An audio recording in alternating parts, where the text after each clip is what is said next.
Welcome to स्वयं current affairs. आज है 19 जून 2022। 19 जून 2022 के जितने भी इंपॉर्टेंट क्वेश्चन बने हैं उनके बारे में आज हम जानेंगे। तो चलिए शुरू करते हैं। हमारा पहला प्रश्न, हाल ही में किसके द्वारा राष्ट्रीय योग ओलंपियाड 2022 का उद्घाटन किया गया है? तो ये उद्घाटन किया गया है धर्मेंद्र प्रधान के द्वारा, यानी ऑप्शन नंबर बी हमारा सही हो जाएगा। शिक्षा मंत्री धर्मेंद्र प्रधान ने कल नई दिल्ली में राष्ट्रीय योग ओलंपियाड 2022 और प्रश्न उत्तरी प्रतियोगिता का उद्घाटन किया। राष्ट्रीय योग ओलंपियाड का आयोजन 18 से इस महीने की 20 तारीख तक शिक्षा मंत्रालय और राष्ट्रीय शैक्षणिक अनुसंधान एवं प्रशिक्षण परिषद द्वारा संयुक्त रूप से किया जा रहा है। इस वर्ष आगामी राष्ट्रीय योग ओलंपियाड में 26 राज्यों और केंद्र शासित प्रदेशों और क्षेत्रीय शिक्षा संस्थानों के प्रदर्शन बहुउद्देशीय स्कूलों के लगभग 600 छात्र भाग लेंगे। हमारा अगला प्रश्न है, जलवायु परिवर्तन को संबोधित करने के लिए युवा सांसदों का 8वां वैश्विक सम्मेलन हाल ही में कहाँ आयोजित किया गया था? तो ये आयोजित किया गया था मिस्र में, यानी ऑप्शन नंबर सी हमारा सही हो जाएगा। हमारा अगला प्रश्न है, कौन सा हवाई अड्डा अपनी तरह का अनोखा वर्टिकल एक्सिस विंड टर्बाइन और सोलर पीवी हाइब्रिड लॉन्च करने वाला देश का पहला हवाई अड्डा बन गया है? तो वह अड्डा बन गया है छत्रपति शिवाजी हवाई अड्डा मुंबई, यानी ऑप्शन नंबर बी हमारा सही हो जाएगा। छत्रपति शिवाजी महाराज अंतर्राष्ट्रीय हवाई अड्डा भारत का पहला हवाई अड्डा है जिसे अपनी तरह का वर्टिकल एक्सिस विंड टर्बाइन और सोलर यानी पीवी हाइब्रिड लॉन्च किया है ताकि पवन ऊर्जा के उपयोग की संभावना का पता लगाया जा सके। हमारा अगला प्रश्न है, हाल ही में किस राज्य सरकार ने एथनम की योजना शुरू की है? तो ये योजना शुरू की गई है तमिलनाडु सरकार के द्वारा, यानी ऑप्शन नंबर बी हमारा सही हो जाएगा। तमिलनाडु के मुख्यमंत्री के स्टालिन ने जून 2022 में एनथम योजना की शुरुआत की है। इस योजना का उद्देश्य 2025 तक मूलभूत साक्षरता और संख्यात्मकता सुनिश्चित करना है। इस कार्यक्रम के तहत शिक्षा विभाग कक्षा 1 से लेकर 3 तक के छात्रों को सीखने का आंकलन करने और उसको कार्य पुस्तिकाएं वितरित करने की योजना बना रहा है। अगला प्रश्न है, किस अंतर्राष्ट्रीय संगठन ने अपने सदस्यों के बीच व्यापार समझौते के पैकेज को सील कर दिया है? तो ये सील कर दिया गया है विश्व व्यापार संगठन के द्वारा, यानी ऑप्शन नंबर ए हमारा सही हो जाएगा।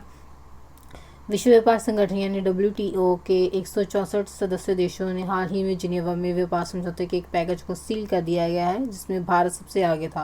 व्यापार सौदे की श्रृंखला में खाद्य सुरक्षा पर प्रतिज्ञा, मत्स्य पालन, सब्सिडी पर संतुलित परिणाम आदि शामिल थे। WTO ने पिछली बार 2013 में एक बड़ा व्यापार निर्णय लिया था जब वह शांति खंड के लिए भारत की मांग पर सहमत हुआ था। WTO की बात की जाए तो ये एक अंतर सरकारी संगठन है जो कि अंतर्राष्ट्रीय व्यापार को नियंत्रित और सुविधाजनक बनाता है और इसकी स्थापना की गई थी 1 जनवरी 1995 को। हेडक्वार्टर है इसका जिनेवा स्विट्जरलैंड में है और इसके महानिदेशक हैं नगोजी ओकोजो इवेला और इसमें 164 सदस्य हैं।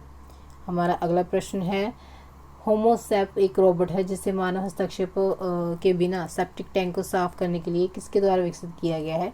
तो ये विकसित किया गया है IIT मद्रास के द्वारा, यानी ऑप्शन नंबर ए हमारा सही हो जाएगा। होम्यो SEP सेप्टिक टैंक को साफ करने के लिए एक रोबोट जल्द ही पूरे देश में तैनात किया जाएगा। रोबोट को भारतीय प्रौद्योगिकी संस्थान मद्रास यानी IIT मद्रास के शोधकर्ताओं द्वारा विकसित किया गया है। इसमें मानवीय हस्तक्षेप की आवश्यकता नहीं है और इसे सफाई कर्मचारियों द्वारा जमीन के ऊपर संचालित किया जा सकता है। हमारा अगला प्रश्न है, हाल ही में आरती प्रभाकर को किस देश के राष्ट्रपति के विज्ञान सलाहकार के रूप में नियुक्त किया गया है? तो ये नियुक्त किया गया है अमेरिका के, यानी ऑप्शन नंबर सी हमारा सही हो जाएगा। हाल ही में आरती प्रभाकर को अमेरिका के राष्ट्रपति के विज्ञान सलाहकार के रूप में नियुक्त किया गया है। वह एरिक लैंडर की जगह लेंगी जिन्होंने अपने कार्यकाल के दौरान अपने कर्मचारियों को धमकाने और शत्रुतापूर्ण कार्य का वातावरण बनाने की बात स्वीकार करने के बाद उनकी नियुक्ति के 9 महीने बाद भूमिका छोड़ दी थी। आरती का जन्म जो भारत में हुआ है, उनका पालन पोषण टेक्सास में हुआ है। उन्होंने 1984 में कैलिफोर्निया इंस्टीट्यूट ऑफ टेक्नोलॉजी से PhD पूरी की है, जिसके बाद उन्होंने NIST का नेतृत्व करने से पहले DARPA में एक प्रोग्राम मैनेजर के रूप में 7 साल काम किया है। हमारा अगला प्रश्न है, PM नरेंद्र मोदी शतरंज ओलंपियाड के कौन से संस्करण के लिए ऐतिहासिक मुशावरा का शुभारंभ करेंगे? तो वह शुभारंभ करेंगे 44वें, यानी ऑप्शन नंबर डी हमारा सही हो जाएगा। PM मोदी आज यानी 19 जून को 5 बजे शाम के 5 बजे नई दिल्ली के इंदिरा गांधी स्टेडियम में 44वें शतरंज ओलंपियाड के ऐतिहासिक मुशावरा का शुभारंभ करेंगे। इस मौके पर प्रधानमंत्री सभा को भी संबोधित करेंगे। इस साल पहली बार अंतर्राष्ट्रीय शतरंज निकाय यानी FIDE ने शतरंज ओलंपियाड मिसाल की स्थापना की है, जो कि ओलंपिक परंपरा का हिस्सा है, लेकिन शतरंज ओलंपियाड में कभी नहीं किया गया था इसका इस्तेमाल।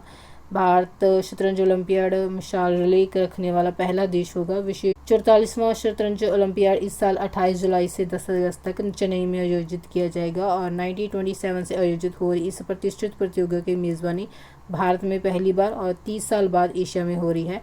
189 देशों में भाग लेने के साथ ये किसी भी शतरंज ओलंपियाड में सबसे बड़ी भागीदारी होगी। तो ये थी शतरंज ओलंपियाड के बारे में महत्वपूर्ण बातें।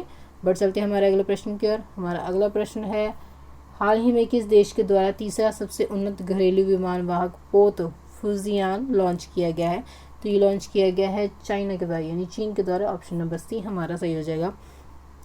चीन ने कल अपना तीसरा विमान लॉन्च किया है, जो देश का सबसे उन्नत और साथ ही पहला पूरी तरह से घरेलू रूप से निर्मित नौसैनिक पोत था, क्योंकि आक्रामक बीजिंग ने रणनीतिक इंडो पैसिफिक क्षेत्र में अपनी नौसैनिक शक्ति को प्रोजेक्ट करने की मांग की थी। आधिकारिक मीडिया के मुताबिक शंघाई की जियांग शिपयार्ड में फुजियान जहाज़ का प्रक्षेपण समारोह आयोजित किया गया था। और फुजियान की बात की जाए तो फुजियान चीन के पूर्वी तटीय प्रांत फुजियान का नाम है। कोविड लॉकडाउन के चलते जहाज़ के प्रक्षेपण में 2 महीने की देरी हुई है। इसे 23 अप्रैल को पीपल्स लिबरेशन आर्मी नेवी की 73वीं वर्षगांठ के आसपास लॉन्च किया जाना था, लेकिन अब इसे देरी से लॉन्च किया जा रहा है। देख लेते हैं हमारा अगला प्रश्न। हमारा अगला प्रश्न है, किस राज्य ने पीलीभीत टाइगर प्रोटेक्शन फाउंडेशन स्थापित करने को मंजूरी दी गई है? तो ये मंजूरी दी गई है उत्तर प्रदेश के द्वारा। यानी ऑप्शन नंबर बी हमारा सही हो जाएगा। उत्तर प्रदेश सरकार टाइगर रिजर्व के बेहतर प्रबंधन और विकास के लिए पीलीभीत टाइगर कंजर्वेशन फाउंडेशन का गठन करेगी। हाल ही में कैबिनेट में ये फैसला लिया गया है। फाउंडेशन को केंद्र सरकार से भी मंजूरी मिल गई है। सरकार ने पंडित दीनदयाल उपाध्याय किसान समृद्धि योजना की राज्य में 2026-27 तक लागू करने का भी निर्णय लिया है। उत्तर प्रदेश के मुख्यमंत्री की बात की जाए तो योगी आदित्यनाथ हैं और राजधानी है लखनऊ और राज्यपाल यानी गवर्नर है आनंदीबेन पटेल। तो फ्रेंड्स, ये थे आज की कुछ महत्वपूर्ण करंट अफेयर्स। अगर आपको वीडियो अच्छी लगी तो आप इसे लाइक और शेयर करें। अगर आप चैनल पर नए हैं तो चैनल को सब्सक्राइब करें। वीडियो को देखते रहने के लिए धन्यवाद।